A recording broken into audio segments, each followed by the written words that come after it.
Así, ani legi ta koma kila. Eki malu afe. Are yuma akiru. It's a kila. Yigi va ye va yam. And for the purposes of this discussion, maybe I will speak more of English than Ieza. It's a privilege to stand before you to discuss this issue of youths, because each and every one of us is aware the issues that is plaguing us where we come from. I came to this country at my old age, I would say so.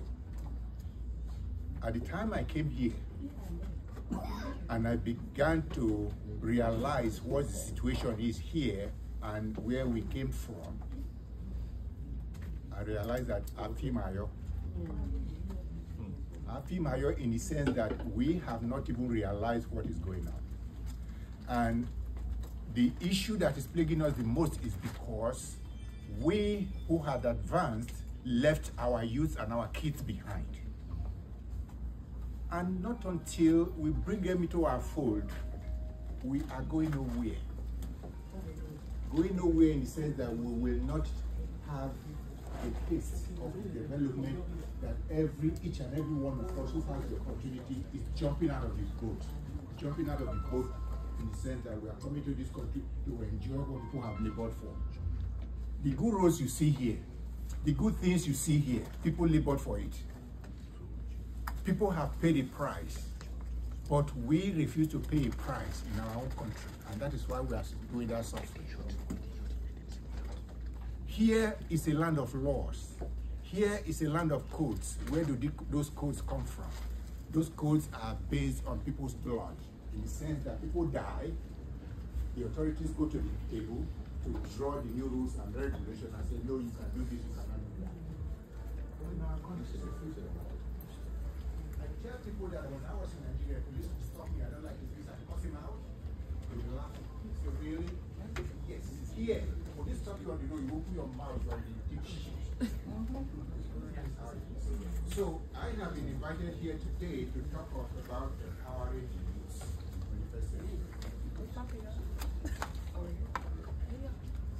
The theme of that is that how do you empower the youth? How do you give them confidence? Empowering somebody is giving him confidence, giving him a voice, giving him a way of thinking, to be able to know what the situation is and how to improve it, involving them in discussions, decision making. Most of our children, you who are fathers and mothers, we do not call the children to sit down, let's have a hand-to-hand discussion.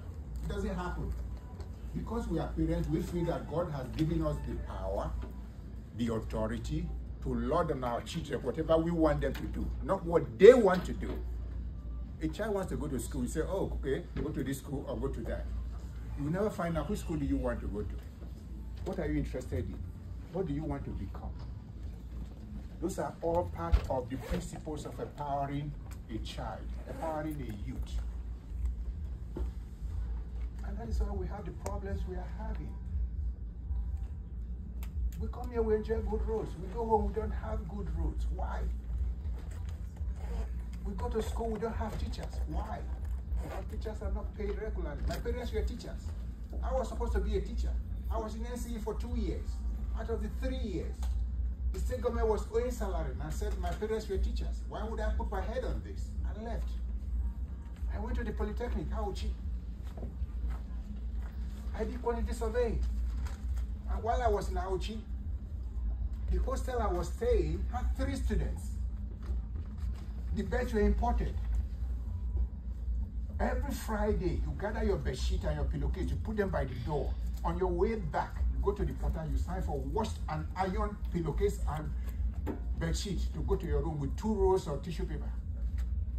When I tell people this story, they feel, oh, are you sure you are talking about Nigeria? Yes. And we have more money in that country today than our children should enjoy more. But we are not, because everybody wants to steal that money and put it in his pocket. which is wrong. And our youth should be given the voice to kick against the elders and the older people who are maltreating them and taking the opportunity away from them. It's not fair. I came to this country at my old age, and I wanted more education, and applied to a school, and I brought all the materials I have done back in Nigeria, and I was accepted. They said, my director of studies said, yes, I have seen what you have done. I know you will not disappoint me. I have Nigerians in this school, in this department, who have not disappointed me. You will not be the first. So I came to this country. I went for my master's. I did master's in architecture and master's in civil engineering. At the same time, we don't have that opportunity in my country. Why? And I had 3 Nigerians in my class, and we were all excellent. But the idea is, we have this opportunity. Why are we throwing it away? Why are we not bestowing that same opportunity to the youths we have? Because they are the ones who are going to rule that country after we are all gone. So essentially, see, I have about 4 pages of notes. I don't even want to go through that, because what you guys want to know about youth empowerment is giving the voice to the youth to talk. That is the theme of it. How do you give them the voice to talk? Allow them to talk. You have to organize a kind of society, a kind of foundation, which is a youth forum. In this country, there is an empowerment organization called 4H that has been formed for over 100 years. 4H means the head, the heart, the hands, and heart. If you teach a child how to use his head to reason critically, moral behavior, it's going to impact his critical thinking. It's going to impact his way of life. It's going to impact sustainability. How does he sustain himself? It's not every time you come, Daddy, I'm broke, can you give me 20,000? Can you give me 50,000? If you empower a child, he will be independent. He will learn not to depend on you. When I was growing up, we were 10 in the house, 8 boys and 2 girls. Wow. I was number 2. The first 7 were boys. I was the only one that was sent to go live with my grandfather. I go to school in the morning, I meet them in the farm, I walk with them, we come home in the evening. Walking in the farm actually strengthened me, because my grandfather taught me how to set traps, how to weave baskets, how to climb a palm tree, how to plant rice, how to plant crops. So when I went to Kaduna for my YC in 1986,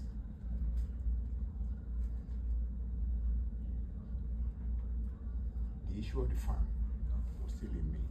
As a quantity surveyor, I was still farming. I had a poultry, I had goats, I had cows in my house. And that is all part of empowering myself, which I have learned from my grandfather. My father used to take me to go and work in his father's house to do repairs. So I became very handy. When I came to America, America is a land of handyman. You either do things, get your hands dirty, or you sit in the couch and write a check. Those 90% of the payment you make to somebody who comes to your house to work is not the labor he's doing. It's because he's charging you for your ignorance. He's charging you for refusing to have your hand dirty. I fix my cars. I fix my houses. I have tenant houses. I have tenants. I do the repairs. I do my carpentry. I do my plumbing. I do my electrical wiring ground up. No electrician works in my house. Because I have the zeal. I have the encouragement to get my hands dirty. We do not do that. I work for the city of New York. I'm the senior project control officer. If I don't put my signature on the paper, no contractor gets paid. there are contractors who believe that the city money is free money. Sometimes I give them a review, they are annoyed. They don't like it. I said, they call me, they want to fight me. I said, no. What you have to understand that this is not free money. That's your money and my money. He said, how is it your money? I pay taxes. So when you pay taxes, that is where the city gets their money. And that money is not it's not for people to take. If I were to be in Nigeria doing what I would do, I would not touch my salary because of corruption. But here, it's not that there's no corruption here. Don't get me wrong. There is corruption. But the difference is that when you go there is a recourse. You pay for it. Where I work, you cannot take a cup of coffee that is $1 plus from anybody. Right? Because against the law. Because that will affect your judgment of whatever work you are doing. So we have to begin to learn some of those things.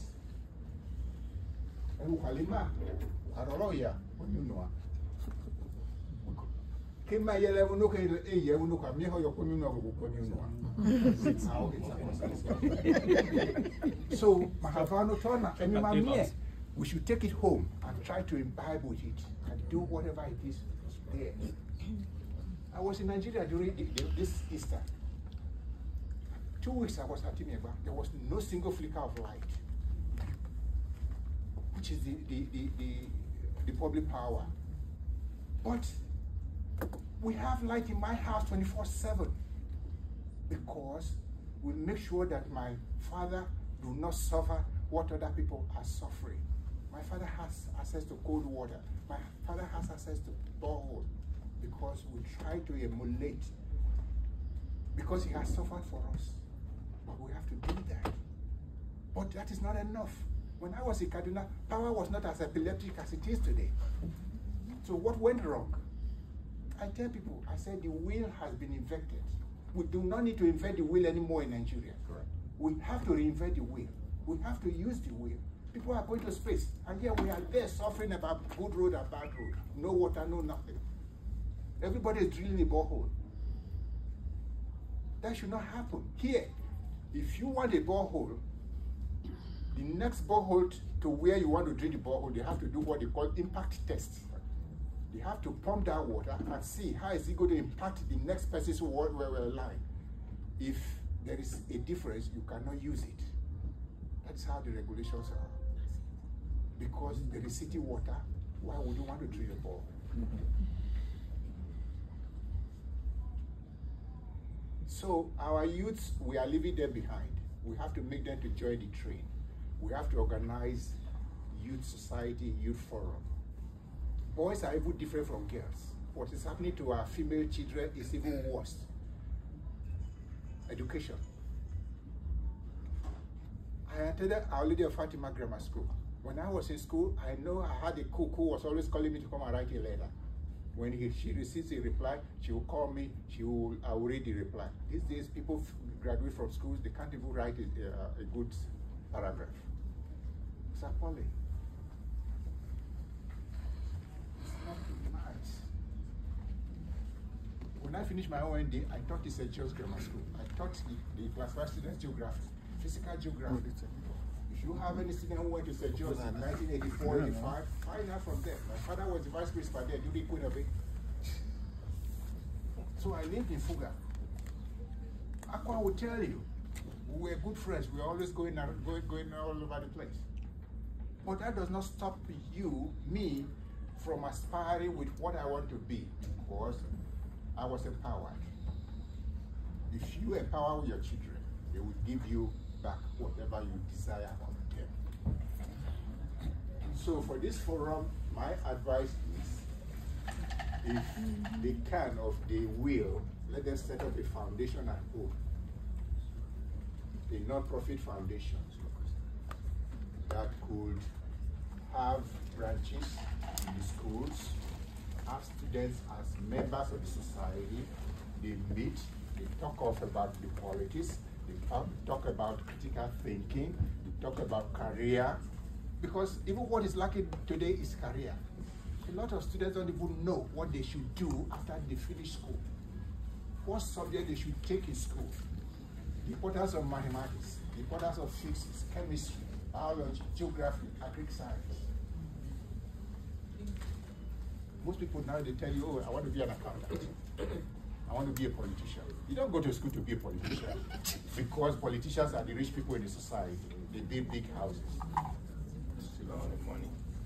Here, if you build a house, what determines your taxes is the square footage of your house. Yes. They tax you by square footage. So if you want to build a mansion of 20 bedrooms, go ahead. Nobody's going to stop you. At the time they send you a bill for the taxes, you're going to pay. If you don't pay, what happens? Lose it. How do you lose it? The city will package that tax and sell it in the auction. Tax lien. Somebody will come from the street, buy those taxes, and pay your taxes. In New Jersey, you wait for 2 years. You go to the city, to the court, and foreclose and take that house. Even if that money is $200, you can take somebody's house for $200. That is the law, that is the regulation. So at home, you see people building mansions, no taxes. I have a house in Kaduna. I have not paid the time of taxes because there's no tax. And when you are building that house, when you dig your foundation, the city will come and inspect. Is it correct? Is it right? How many feet do you leave to your neighbor at the back? How many feet did you leave to your neighbor on the side? How many feet did you leave on your neighbor on the left and the right and the front to the road? We don't have that in Nigeria. This Easter, that was the only time I've been to Nigeria in 21 years. Wow. What I saw, I didn't like it. People were building houses on the road. There's no regulation, there's no control. Why would that happen? But we come here, we enjoy light uninterrupted. You turn your tap, there is water. There is gas that comes in as a pipe to your house. It doesn't stop. Except you don't pay your bill, that is when they cut it off. So please, gentlemen, ladies and gentlemen, let us look at what we have here, go home and do that. I've told people now, I say when I retire, I'm going back to Nigeria. That's good. Because I have more ideas that I could use in Nigeria. Individual or force, please let us help our society. My father is going to be 89 this year, and we try to make life easy for him. And he tried to extend that to underprivileged in the society. There are people he pays school fees for, whom he knows that their parents do not have. Instead of the child dropping out of school, he said, look, go to school, I'll pay. This body can do the same in the schools we have at home. Please, there are some of us who have this money. You can never finish it. You can never take one kobo back to your God. You are going to leave it here. If you help somebody, the person will help you. I also tell people, I say in the Bible, it is there that manna was falling from heaven to feed Israelites when they were in the desert. No. These days, manna do not fall directly from heaven. God has given each and every one of us opportunity to help the underprivileged. That is the manna. If God gives you opportunity to help somebody and you refuse, He's going to take it from you. When you are climbing a ladder, help those you meet on the way, because on your way down, it's those people that will smile back at you. Please.